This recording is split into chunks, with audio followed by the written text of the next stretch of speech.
함께 나눌 말씀의 제목은 성도의 자세입니다. 오늘 중등부 예배 때 제가 학생들한테 물어봤습니다. 여러분의 예배 점수는 몇 점인가? 100점부터 50점까지 내려갔는데 한 명도 없더라고요. 그리고 50점부터 20점까지였나요? 그랬더니 한 명이 손을 들기 시작했습니다. 그럼 도대체 안 든 사람들은 뭐냐?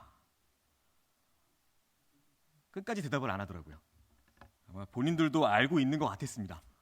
아까 홍승구 집사님께서 잠깐 중등부 방문을 하셨었는데 나갈 때 인사하고 나가는 아이들의 표정을 보시면서 그 이전의 기억들을 막 떠올리시더라고요. 그리고 되게 고생하신다고. 아이들이 그렇습니다. 교회 올 때 표정이 굉장히 시무룩합니다.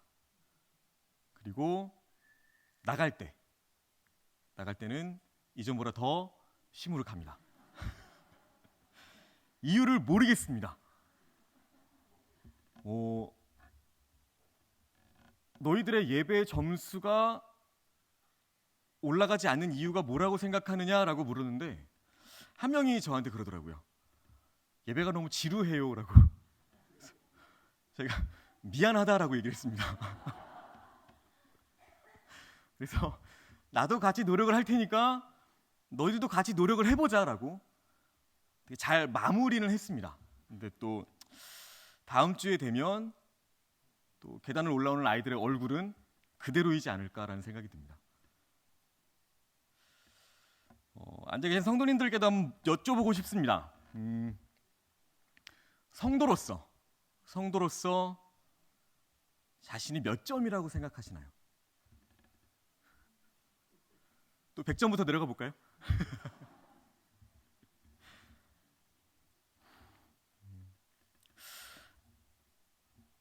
오늘 함께 읽으신 본문의 말씀은 예수님께서 길을 가시는 중에 사람들을 부르시는 장면입니다. 또 예수님을 따르려는 사람도 나옵니다. 총 3사람이 나오는데요. 유감스럽게도 이들에게는 예수님을 따르는 일에 앞서서 각각의 나름대로의 조건들이 있었습니다. 그리고 예수님께서는 그들의 조건을 들으시고는 거절하십니다. 첫 번째 사람에게는 인자는 머리 둘 곳이 없다라고 말씀하셨고요.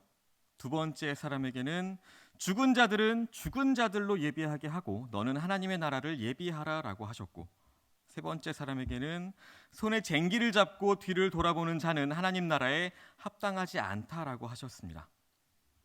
예수님께서 그 이전에 다른 제자들을 부르셨을 때에는 뭐라고 말씀하셨나요? 나를 따라오너라. 내가 너희를 사람 낚는 어부가 되게 하리라라고 말씀하셨습니다. 그런데 오늘 본문은 예수님을 따르겠습니다라고 말을 하는 사람들을 거절하시는 장면입니다. 여기에는 예수님께서 지금 우리들에게 말씀하시는 깊은 뜻이 담겨져 있습니다. 저와 여러분들 모두는 주님의 제자로 또 성도로 부름을 받았습니다. 그리고 부름을 받았다면 결정을 내려야 합니다. 선택받은 제자로서, 성도로서의 삶을 살아갈 것인가, 아니면 오늘 본문에 나오는 사람들처럼 예수님께 거절당하는 제자들이 되어서 슬픔을 맛보는 그런 사람들이 될 것인가. 오늘 말씀은 예수님께서 우리가 성도로서, 제자로서 어떠한 삶을 살아가야 하는지 가르쳐 주시는 말씀입니다. 그래서 오늘 본문의 말씀을 통해서 주님은 우리들에게 어떤 자세를 원하시는지 함께 깨닫고 성도로서 어떻게 살아야 하는지 함께 나누도록 하겠습니다. 먼저 우리가 가져야 할 첫 번째 자세는 세상이라는 욕심을 버리는 것입니다. 58절 말씀입니다. 예수께서 이르시되 여우도 굴이 있고 공중에 새도 집이 있으되 인자는 머리 둘 곳이 없도다 하시고, 첫 번째 사람이 예수님께서 어디로 가시든지 내가 예수님을 따라가겠습니다 라고 고백합니다. 그러자 예수님께서는 이 사람에게 여우도 굴이 있고 공중에 새도 집이 있으되 인자는 머리 둘 곳이 없도다 라고 대답하셨습니다. 이 말씀은 예수님을 따르는 길에는 육신의 안식이나 평안함이나 세상에서 말하는 즐거움이 전혀 없다는 것입니다. 세상을 살아가면서 갖게 되는 그런 욕심을 모두 버리고 오직 예수님만을 따를 수 있겠느냐라고 물어보시는 것입니다. 두 마리 토끼를 다 잡으려다가 둘 다 놓친다라는 속담이 있죠. 욕심을 부려서 한 번에 여러 가지 일들을 하려고 하다 보면 결국에는 어느 한 가지도 이루지 못하고 그 어떤 것도 이루지 못한 채로 끝난다는 겁니다. 이 말은 하나님의 은혜와 세상의 욕심이라는 이 두 가지를 우리가 전부 다 잡을 수 없다는 것입니다. 예수님께서 우리에게 세상적인 욕심을 버릴 수 있는 자만이 예수님을 잘 따를 수 있다는 것을 가르쳐 주시는 말씀입니다. 우리가 예수님을 믿는다는 것, 예수님의 제자가 되고 성도가 된다는 것은 바로 세상의 명예와 권세, 또 물질, 더 나아가서 우리 육신의 평안함 그 자체를 포기한다는 것을 의미합니다. 그렇다고 해서 예수님을 믿고 제자가 되면 무조건 가난해진다라는 것은 아닙니다. 우리가 주님만 따르고 세상의 욕심을 버리면 주님께서는 우리의 그러한 마음 또 자세를 보시고 우리가 기대하지도 않았던 귀한 복들을 우리에게 내려주신다는 것입니다.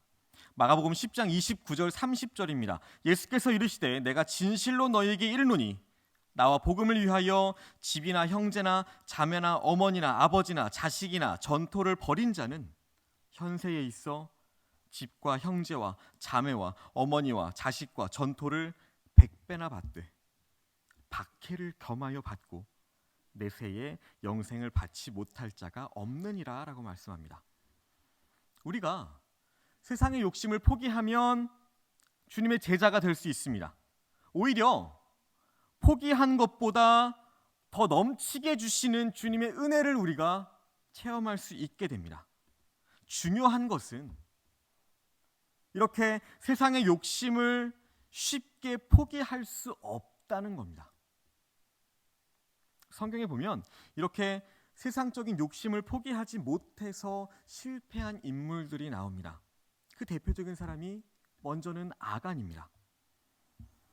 40년의 광야 생활을 마치고 이스라엘 백성들이 가나안의 첫 성이었던 여리고를 점령했습니다. 이 여리고 성은 굉장히 큰 성이었습니다. 그럼에도 불구하고 그 큰 성을 무너뜨렸습니다. 그 다음의 성들은 이 여리고 성과는 비교할 수 없을 만큼 너무나도 작은 성이었습니다. 그래서 이 이스라엘 백성들은 여리고의 다음 성인 이 아이 성은 너무나도 쉽게 점령할 수 있는 것처럼 생각했습니다. 하지만 결과가 어땠나요? 그 반대였습니다. 이유는 바로 이 아간이라는 한 사람의 작은 욕심 때문이었습니다. 아간이 물질의 욕심으로 망한 사람이라고 한다면 반면에 사울은 자신의 명예와 체면을 포기하지 못해서 하나님께 버림받았던 인물입니다. 블레셋과의 전쟁을 앞두고 하나님의 도우심을 바라면서 제사를 드립니다. 그런데 아무리 기다려도 제사장인 사무엘이 그곳에 오질 않았습니다.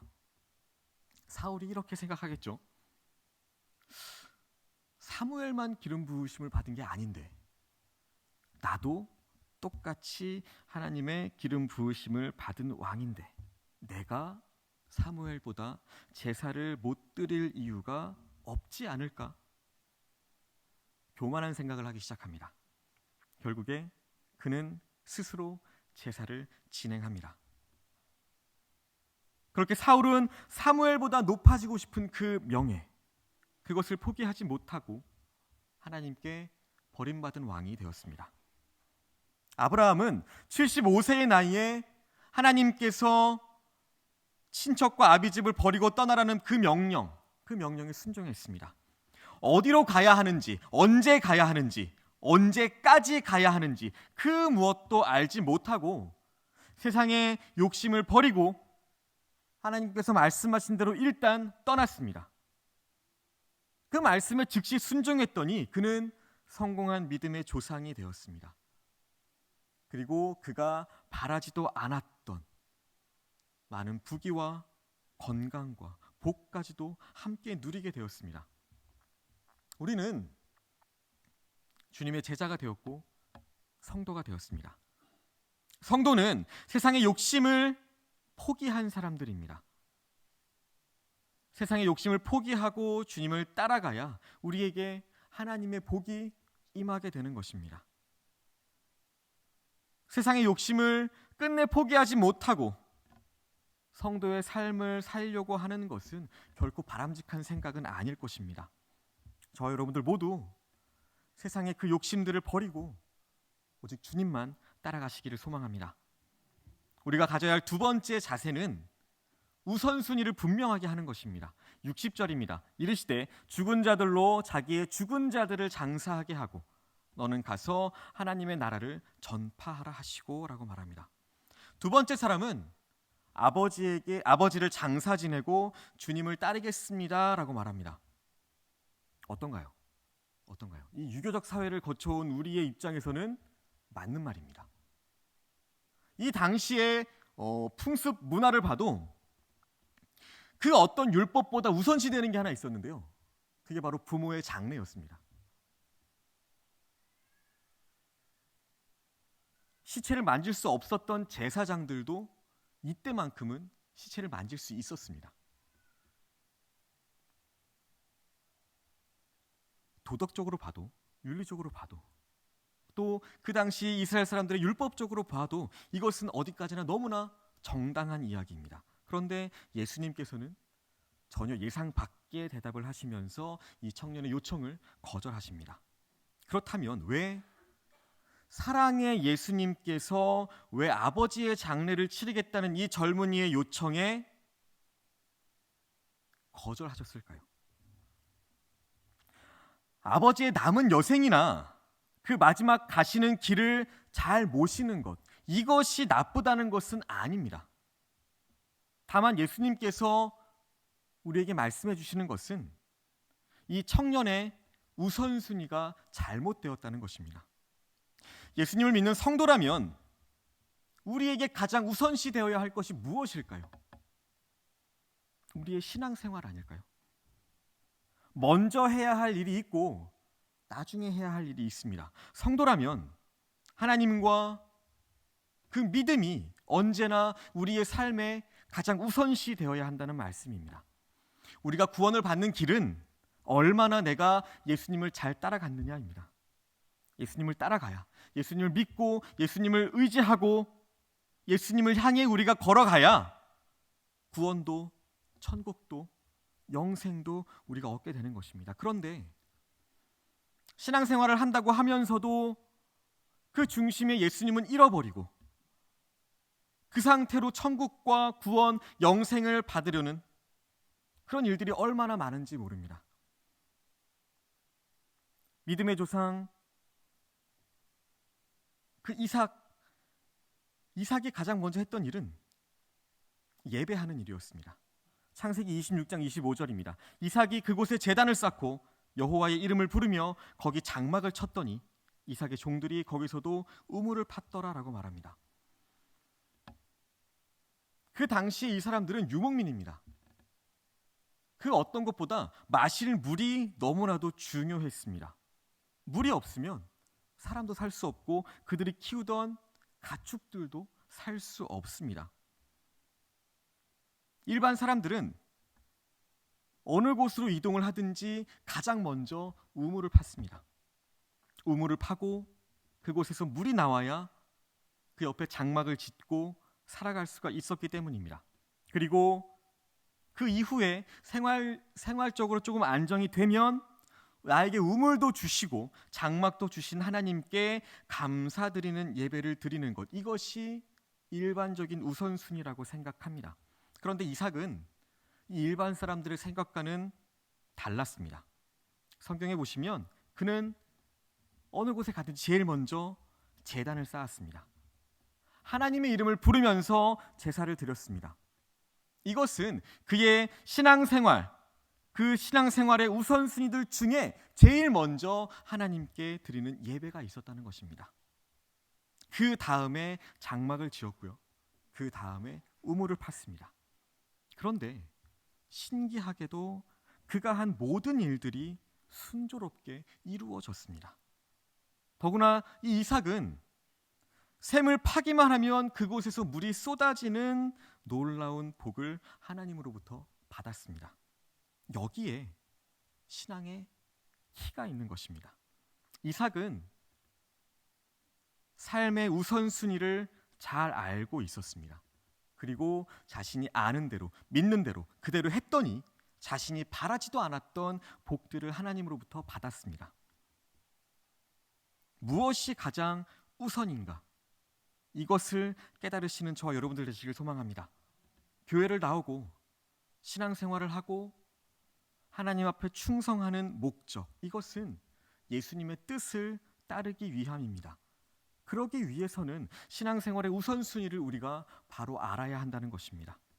그래서 가장 먼저 우리의 우선순위에 예수님을 삼고 나아가서 이삭처럼 또 아브라함처럼 기대하지도 않은, 바라지도 않았던 그러한 놀라운 복들을 받는, 또 누리시는 저와 여러분들 되시기를 예수님의 이름으로 소망합니다. 세 번째, 우리가 가져야 할 세 번째 자세는 바로 뒤돌아보지 않는 삶입니다. 62절입니다. 예수께서 이르시되 손에 쟁기를 잡고 뒤를 돌아보는 자는 하나님의 나라에 합당하지 아니하니라 하시니라. 세 번째 사람은 내가 주를 따르는데 내가 가서 먼저 내 가족과 작별하게 해달라고 말합니다. 예수님께서는 손에 쟁기를 잡고 뒤를 돌아보는 자는 하나님의 나라에 합당하지 않다라고 말씀하십니다.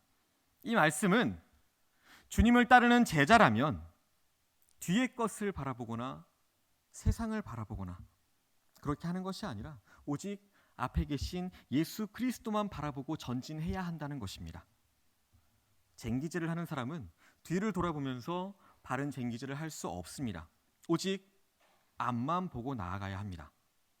성도는 지난날의 그 육신적인 것들, 인간적인 것들, 세상적인 것들, 이런 것들을 부러워하거나 그리워하지 말아야 한다는 것입니다. 주님께서 부르셨고 우리에게 주신 그 사명과 우리에게 맡겨주신 그 책임만을 위해서 주님만을 바라보며 힘차게 나아가야 한다는 것입니다. 소돔과 고모라가 유황불로 심판을 받았을 때 롯과 그의 가족들은 겨우겨우 구원을 받게 됩니다. 롯의 아내는 소돔성에 끝까지 미련이 남아 있었습니다. 아마도 그 집에 두고 나온 물질들 아니면 그 소돔성에서 누렸던 육체적인 즐거움들, 그런 것들이 그리웠는지도 모릅니다. 그래서 천사가 절대로 뒤를 돌아보지 말라고 했음에도 그렇게 이전 것들을 그리워하다가 그 귀한, 겨우겨우 받은 그 귀한 구원을 잃어버리고 소금 기둥이 되어버렸습니다.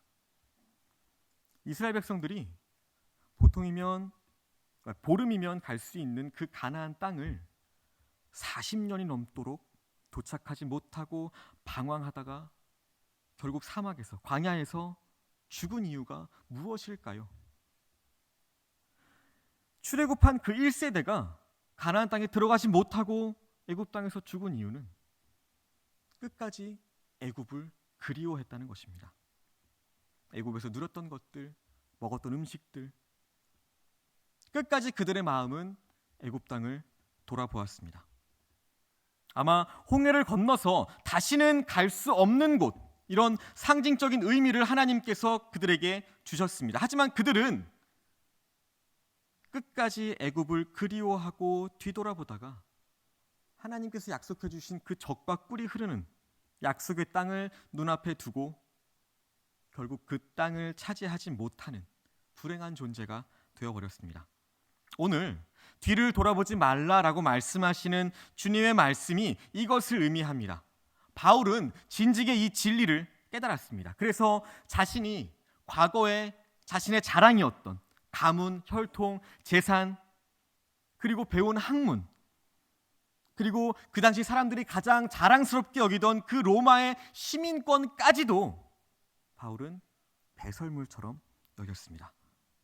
그리고 주님의 부르심을 받은 제자답게 앞만 보며 달려나갔습니다.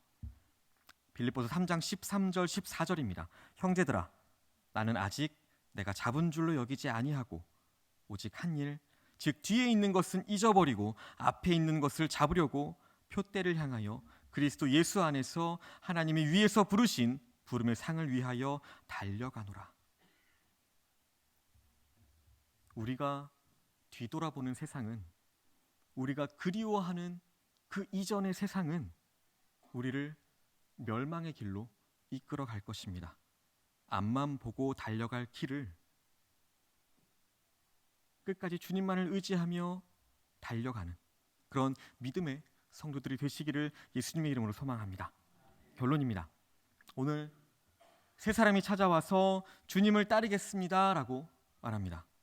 그리고 예수님께 책망을 받습니다. 첫 번째 사람은 세상의 욕심을 버리지 않고 주님을 따르겠다고 찾아왔습니다. 그 욕심들을 버리지 않고 주님을 따르는 자는 반드시 그 앞에 실패가 놓여 있습니다. 그래서 주님을 따르겠다면 가장 먼저 그 욕심을 버리고 주님을 따라야 하는 것입니다. 그래야 주님께서 우리에게 주신 은혜가 무엇인지 알게 되고요, 더 하나님께 감사함으로 그 길을 갈 수 있게 되는 것입니다. 두 번째 사람은 우선순위가 바르지 않았기 때문에 책망을 받았습니다. 우선순위가 중요합니다. 같은 상황, 같은 조건인데도 어떤 경우에는 문제가 해결되는 경우가 있고요, 반면에 해결되지 않는 경우도 있습니다. 이것은 우선순위의 문제입니다. 이삭은 예배, 그리고 장막, 우물, 분명한 우선순위를 가지고 있었습니다. 하지만 우리는 이 우선순위가 반대일 때가 너무나도 많이 있습니다. 우선순위가 잘못되었다는 것입니다. 늘 강조하는 주일 성수나 우리가 드리는 헌금, 이런 것도 같은 맥락입니다. 주일 성수라는 그 우선순위에 가정, 직장, 이런 다음 순위들을 두어야 하는데 사람들이 어떤가요? 내가 직장을 어디로 가느냐, 거기에 따라서 우리의 거처를 정합니다. 그리고 그곳에서 가까운 곳, 내가 마음에 드는 곳, 그렇게 내가 신앙생활 할 곳을 정합니다. 어떤 게 먼저가 되어야 할까요? 세 번째 사람은 뒤를 돌아보았기 때문에 책망을 받았습니다. 주님을 따르겠다고 말을 했으면서도 여전히 옛 생활들을 버리지 못하고 그 생활을 그대로 이어나가는 사람들이 있습니다. 이렇게 이중적인 삶은 하나님께서 결코 기뻐하지 않으실 것입니다. 우리가 주님을 따르기로 했다면 우리의 이전 생활들, 옛 모습들, 그런 것들은 돌아보지 말고 우리의 시선이 늘 주님만을 향하여서 그렇게 주님만 바라보고 달려나가야 하는 것입니다. 오늘 이 자리에 계신 저와 여러분들은 주님을 따르겠다고 그렇게 믿음의 길을 나선 주님의 제자들이자 성도들입니다. 오늘 본문에 등장했던 이 세 사람을 교훈 삼아서 참된 그 성도의 자세를 가지고 예수님의 제자로서, 예수님의 증인으로서의 삶을 살아가시는 저와 여러분들 되시기를 예수님의 이름으로 소망하고 축복합니다.